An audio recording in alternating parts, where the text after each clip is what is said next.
Olá, galerinha, tudo bom? Eu sou a professora Beatriz Carvalho, professora do 7º ano de História. Vamos para a nossa aula número 35. Vamos continuar falando do nosso Brasil colônia, só que dessa vez nós vamos falar da economia. Vamos lá? Vem comigo. Como sempre, nós começamos com os objetivos das nossas aulas, não é mesmo? Olha lá. Compreender como se deu a organização das primeiras atividades produtivas da colônia e identificar o funcionamento dos engenhos de cana-de-açúcar no Brasil colônia. Lembra que nós já estudamos sobre as capitanias hereditárias? Então, a professora trouxe o mapa outra vez para vocês. Não podemos esquecer, 15 capitanias, não é? As hereditárias, depois teve divisão territorial, que eram 2 estados, eram 12 donatários das capitanias, lembra dos deveres que eles tinham, as obrigações e os seus direitos? Tudo da aula passada. Olha lá, nós aprendemos também governo geral, aprendemos quais foram os nossos primeiros governadores, fundação das primeiras cidades, Rio de Janeiro, São Paulo, Salvador, divisão territorial e criação das câmaras municipais. E vocês? Vocês pesquisaram da aula passada sobre as câmaras municipais na cidade de vocês? Quem é que trabalha lá? Os vereadores, né? É bom sempre a gente conhecer, não é verdade? Professora, trouxe doce. Açúcar? Você conseguiria viver sem ele? O que isso quer dizer? Olha o que a professora trouxe hoje aqui. Quanto doce gostoso, professora! Para que tanto doce? É festa de aniversário? É aniversário de alguém? Não, na realidade a professora trouxe para vocês pensarem um pouquinho. Por que será que o açúcar é tão importante? Nós usamos o açúcar no quê? Só nos doces? Será que não tem remédio? Será remédio, professor? Acho que não, né? E nas massas? E nos pães? A sociedade mundial hoje viveria sem o açúcar? Vamos pensar? Até o final da aula nós conversamos mais sobre isso. Continuando, lembra a divisão territorial que a professora falou lá no comecinho? Eu trouxe um mapa para vocês relembrarem porque é a nossa primeira atividade. Vamos lá? Responda em seu caderno. Bem bonito, galerinha. Quais eram os nomes desses 2 estados? O que levou o governo português a reorganizar o território colonial?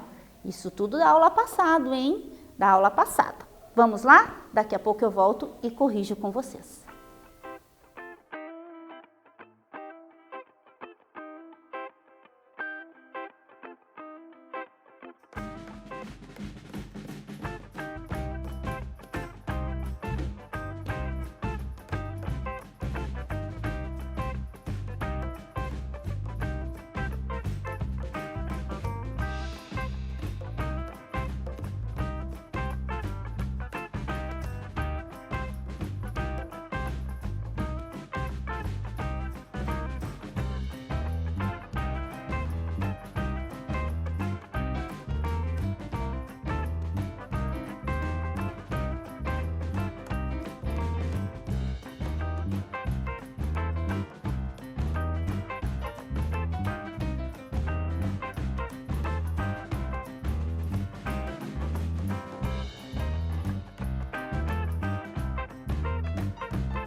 Então, galerinha, vamos corrigir? Olhe lá, Estado do Maranhão, com capital em São Luís, que em 1751 passaria a se chamar Estado do Grão-Pará e Maranhão, com capital em Belém, e o Estado do Brasil, com capital em Salvador. Então, o número B, vamos lá, eram duas perguntas, lembram? Olha lá, a monarquia portuguesa dividiu a colônia em duas áreas administrativas, com o objetivo de melhorar a defesa e o controle do território, isto em 1621. Então, vamos começar a aula de hoje. Por que a escolha do açúcar na colônia? É óbvio, o solo e o clima do Nordeste, do nosso litoral, é perfeito para esse tipo de plantação. Olha lá, ó. E além do mais, existiam as florestas, porque eles precisavam de madeira e lenha. Madeira e lenha, professora? Já vamos descobrir por quê. E os portugueses já tinham produzido a cana-de-açúcar em outro lugar. Aonde? Nas Ilhas da Madeira e Cabo Verde, que nós já estudamos com as navegações e as expedições portuguesas. E o açúcar, olha lá, alcançava altos preços na Europa. Era conhecido como ouro branco. Galerinha, vocês não têm ideia de como era raro o açúcar e como era caro. Verdade? Vocês vão ver. Por quê, inclusive? Olha lá, os primeiros engenhos. Investimentos, né, os empréstimos, vinham da onde? O capital holandês, o Banco de Amsterdã. O que isso nos lembra? Mercantilismo. Lembra a balança comercial? Lembra as características no mercantilismo? Cada país tinha uma maneira e uma forma de se usar. Então, olha lá na Holanda, nós falamos do Banco de Amsterdã. Então, eles emprestavam dinheiros a juros, só que eles ficavam com 70% da produção. Mas como o açúcar, o preço agregado nele era muito caro, rapidinho os senhores de engenho já conseguiram ter o seu próprio capital. Olha lá, as capitanias de Pernambuco e da Bahia foram favorecidas pela proximidade da metrópole. Olha lá onde elas ficavam. E pela existência de rios navegáveis, facilitando o transporte do açúcar. Então, olha lá, galerinha, tá vendo aqui, ó? Aqui em cima, fica bem mais próximo para que as naus pudessem sair para o oceano. E os rios também ajudavam bastante. Vamos para mais uma atividade? Opa, vamos lá. Por que os portugueses escolheram o plantio de cana-de-açúcar na colônia como atividade produtiva? Facinho, né, galerinha? Eu já volto e corrijo para vocês.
Vamos corrigir, galerinha? Olhe lá, ó, prestem atenção. A escolha pelo açúcar se deu por 3 razões. Primeiro, o solo, o clima do litoral nordestino e a existência de floresta para obtenção de madeira, a lenha.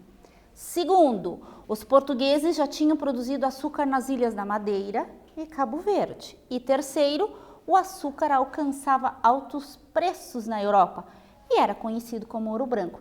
Falando em atividades, galerinha, vocês estão acessando o Classroom? Não pode esquecer, não é verdade? A atividade que vocês têm lá para fazer, não esqueçam, faz a atividade e reenvia para o professor, porque senão a frequência de vocês não é computada, não é verdade? E outra coisa, a professora não deu tempo de eu copiar a atividade na aula, foi muito rápido. Lá no Classroom tem a aula da professora, vocês podem ver quantas vezes vocês quiserem. E além disso, os slides também. Aí vocês estudam com calma, conseguem desenhar os mapas no caderno, não é verdade? Não esqueçam. E se mesmo assim continuarem com dúvida, manda um recadinho no mural. O professor de vocês responde rapidinho. E outra coisa, sabe quem está ajudando a professora hoje? Aqui, ó, falando com os nossos coleguinhas surdos, o Cadu. Olha que bacana, muito importante. Esse assunto, inclusive, cai em Enem, cai em vestibular, então vamos prestar atenção. Olha lá, ó, economia do açúcar. Como que era? Olha lá, trabalho escravo, monocultura, mercado externo e latifúndio. Tudo isso ocorreu no plantation. Era um sistema econômico. Então, nós não podemos esquecer. Colônia, colonização, economia, plantation, né? Mercantilismo, qual era a forma de economia deles? A forma de exploração, independente dos países, que não era só no Brasil que isso acontecia, acontecia na África e na Ásia. Plantation, assunto importantíssimo para vocês para sempre. Olha lá, ó. Também foi bastante utilizado na África e na Ásia, principalmente com o cultivo de café e soja. Mais uma atividade, só que dessa vez é um quiz. Olha, galerinha, facinho, hein? Quero ver quem é que vai acertar dessa vez. Vamos copiar no caderno porque é assunto importante, tá? Então, copie lá em seu caderno e marque um X na alternativa correta. Foi um modelo econômico baseado no latifúndio, né, as grandes propriedades, na monocultura e no trabalho escravo. Surgiu durante o mercantilismo e foi bastante utilizado nos territórios coloniais da África, América e Ásia, para a cultura de produtos tropicais. Quais eram? A. Capitanias hereditárias. B. Plantation. C. Pacto colonial. Ou D. Absolutismo. Galerinha, essa para vocês não esquecerem nunca mais. Daqui a pouquinho eu volto e nós corrigimos juntos.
Então, galerinha, quem foi que acertou? Deixa eu ouvir.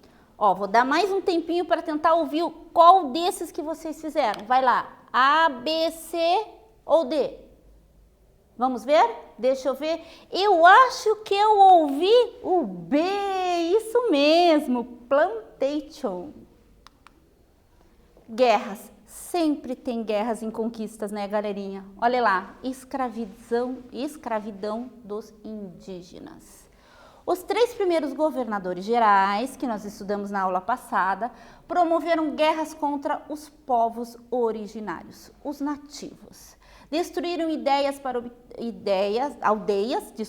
obter terras e escravos para os engenhos.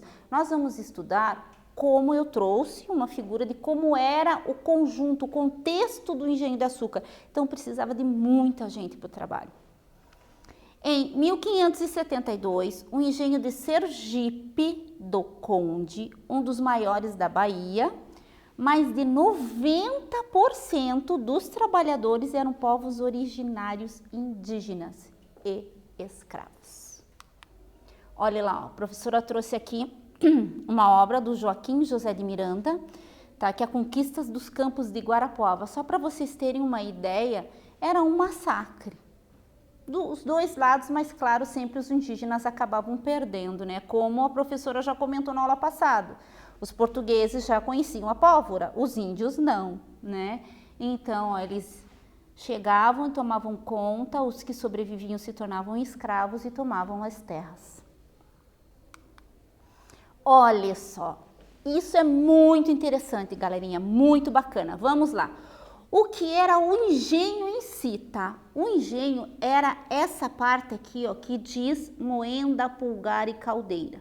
Nós vamos estudar parte a parte dele nessa aula ainda, tá?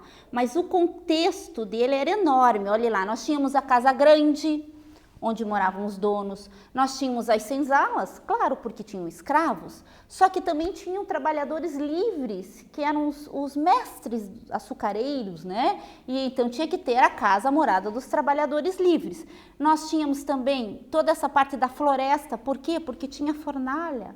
Porque aquele caldo era cozido, então precisava de lenha, de madeira. Aí tinha, claro, o canavial, a plantação, né?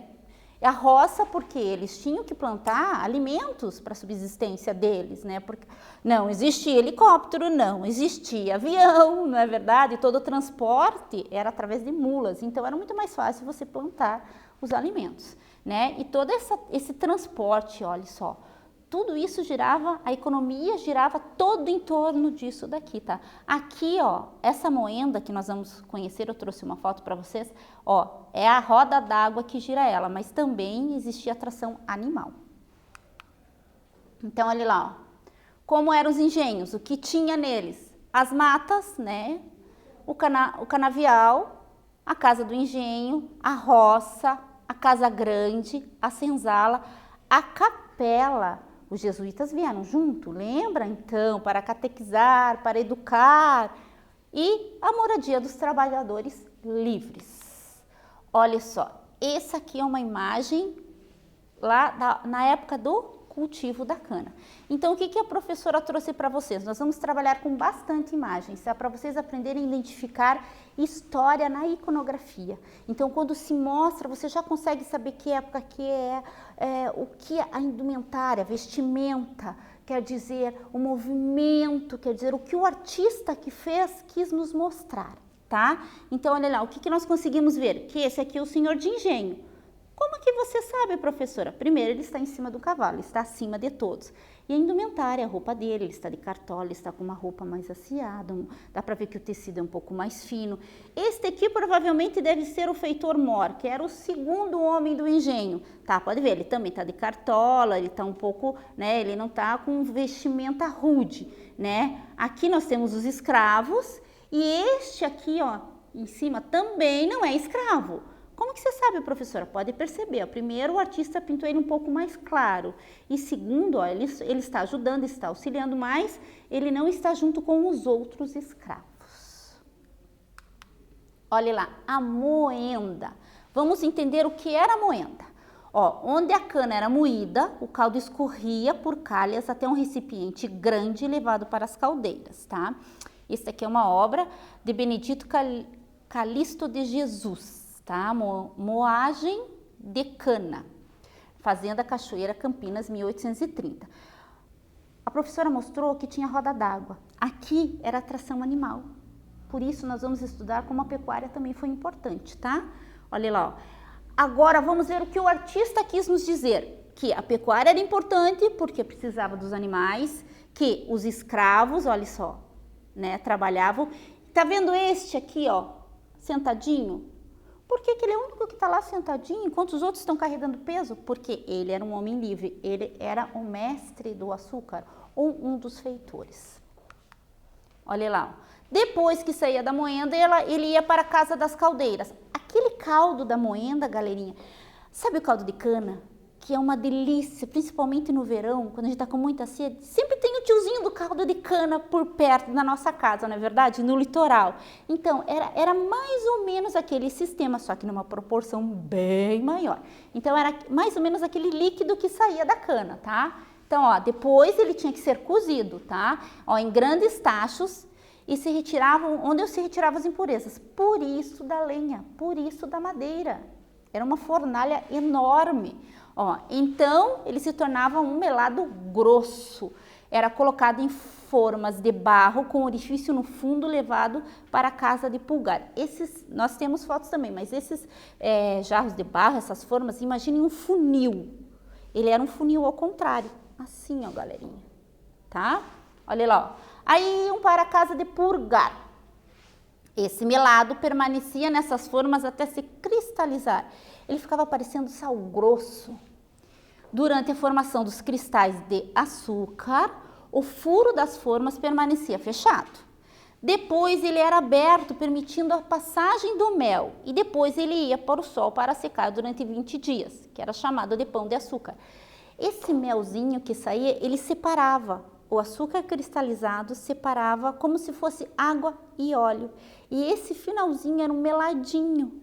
E esse meladinho depois era usado também para adoçar, fazer doces, né? Mas ele não era tão puro quanto o açúcar de cima. Olha lá o que a professora trouxe, né? Por isso que ele era chamado, olha lá. Olha, por que será que é pão de açúcar? Viu? Acabamos de descobrir mais uma coisa, a origem do nome. Olha que bacana. Grande, né? Curiosidades. Vocês sabiam, nós já estudamos agora no comecinho, então vocês já estão sabendo que o açúcar era caro, não é verdade? Então lá atrás, no século VII, ele era considerado remédio ou tempero exótico. Por quê? Porque quando você come um doce, você fica animado, te dá energia, você fica mais alegre. Então o pessoal fica meio, né? Esse tempero é meio estranho. E também se colocavam nos testamentos. Era dado como herança, galerinha. Verdade. Dote. Sim, a donzela que tivesse um dote de torrão de açúcar. Nossa, ela era riquíssima. Era dado de presente para os reis, os imperadores ganhavam açúcar de presente. Para vocês terem ideia do caro que era, do precioso que era o açúcar. Olha lá. Agora vamos falar dos trabalhadores livres. Feitor. Então, tinha o feitor do eito, que escolhia as terras para o plantio. Então, era ele que escolhia a terra, a hora de plantar, a hora da colheita e qual a terra adequada para o plantio. O feitor da moenda, lembra do mestre de açúcar que estava lá naquela figura que a professora mostrou? Então, ele recebia os feixes de cana e controlava a produção do caldo, tá? E o feitor mor, que era o segundo homem, aquele que estava do ladinho do cavalo, lá na primeira imagem que a professora mostrou. Então, olha lá, ele comandava todos e controlava o trabalho dos escravos e garantia o bom estado dos equipamentos. Porque os escravos também, uma forma de revolta deles era estragar os equipamentos do engenho. Olha lá, tinha o mestre de açúcar, que a professora já contou para vocês, que garantia a qualidade do produto final, né? E definir o momento em que esse melaço estava pronto para ser retirado do fogo e levado à purga.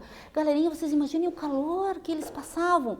Pernambuco, Bahia, 40 graus, e você do lado de uma fornalha. Meu Deus! Olha lá. E mais os outros trabalhadores. Purgador, que administrava o processo de clareamento, porque o açúcar sai escuro, parecido com o açúcar que nós temos, a variedade de açúcar hoje também, né? Enquanto o caixeiro retirava parte dos impostos da coroa, sempre tinha um cobrador de impostos da coroa portuguesa. Olha lá, mais uma imagem. Então, galerinha, vamos ver se vocês aprenderam. Qual vocês acham que desses é escravo e que é homem livre? Hein? Vamos ver se vocês acertam? Ó, só pela indumentária já dá para ver. Primeiro, a gente sabe que não são homens de posses, porque estão descalços. Então, só quem tinha dinheiro que tinha sapato. Segundo, a cor da pele. Então, ele já identificou o escravo. Terceiro, olha, mestre de açúcar, ele tinha chapéu? O chapéu era caro, né? Então, aí, ó, já começou que esse aqui não era escravo, porque escravo não tinha dinheiro para comprar chapéu. Olha lá, esse aqui não tinha chapéu, mas tinha uma camisa, né? Olha, dá para ver que a barba tá feia, ó, tá mais bonita a expressão. Então, quer dizer, quem eram os escravos? Purgador e o caldeiro. Os outros dois provavelmente eram homens livres, pobres, mas livres. Então, vamos lá. Mas não só de açúcar vivia a nossa colônia. Também tinha o tabaco, que já era conhecido pelos nativos. Cultivado no interior da Bahia a partir do século XVII, incluindo Sergipe, que era a comarca baiana, tá? O litoral de Pernambuco, Pará, Maranhão, Rio de Janeiro. Por ser mais barata que a produção da cana, essa plantação se espalhou, né? Foi muito consumido na colônia também. Na Europa, trocada por tecidos na Índia e por escravos na África. Também era, digamos, não tinha um preço tanto quanto o açúcar, mas também era um produto bem comercializado, porque se trocava por escravos, e escravos eram caros, né, galerinha? Algodão, também conhecidos pelos nossos nativos, né? Olha lá, ó, conhecidos pelos indígenas que faziam as suas redes, inclusive até hoje no Nordeste fazem redes lindíssimas. Ganhou importância no século XVIII, destacando as regiões do Maranhão, Pernambuco, Ceará e Pará. Tornou-se grande exportador de fibras para as fábricas da Inglaterra, Revolução Têxtil. Opa, olha aí, mais um assunto para mais tarde. Pecuária. Lembra que a professora comentou com vocês? Pecuária não é só boi e vaca não, galerinha. Tem mais coisa, vamos lá. Papel importante nos engenhos para girar a moenda, transportar a cana, transportar pessoas, era um meio de locomoção, artigos, né, os carros de boi, e como alimento, claro. Setor decisivo para o funcionamento da economia colonial como um todo. No século XVII, havia uma pecuária diversificada, que incluía bovinos, ovinos, equinos, muares e aves. Olha lá, nosso querido Jean-Baptiste Debré, né, transporte de carne de corte. Né, Debré é um artista que esteve aqui e desenhou todo o nosso Brasil. Maravilhoso. Dom João VI trouxe ele e ele retratou grande parte do nosso Brasil. Então aqui ele está retratando o carro de boi. E nós não podemos esquecer dos tropeiros que usavam muito as mulas para transporte de mercadorias. Vamos lá. Também, claro, os alimentos, né, da nossa terra. Mandioca, feijão, milho, legumes, as frutas, limão, laranja e a nossa querida banana. Olha lá, o mapa econômico que eu trouxe para vocês. Tratado de Tordesilhas, nós já estudamos. Então, olha lá, que bacana. Então, tudo isso daqui é para vocês terem ideia de como era. Ó, a área do pau-brasil, que ainda era explorado. O pau-brasil foi explorado por muito tempo, tá? Onde havia os engenhos de cana-de-açúcar, tá? No rosinha e no azulzinho, onde tinha a pecuária. Mas olha ainda quanto território ainda a ser explorado. Isso que era só um pedacinho do nosso Brasil, não era ele inteiro não, hein? Última atividade. Vamos lá? Copie e responda em seu caderno sobre o Brasil colonial. Estudamos que a sua economia não baseava-se somente na produção do açúcar. Diga quais eram as demais atividades econômicas da colônia. Então, galerinha, vamos lá? Daqui a pouco a prof volta e corrige com vocês.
Então, galerinha, vamos para a correção?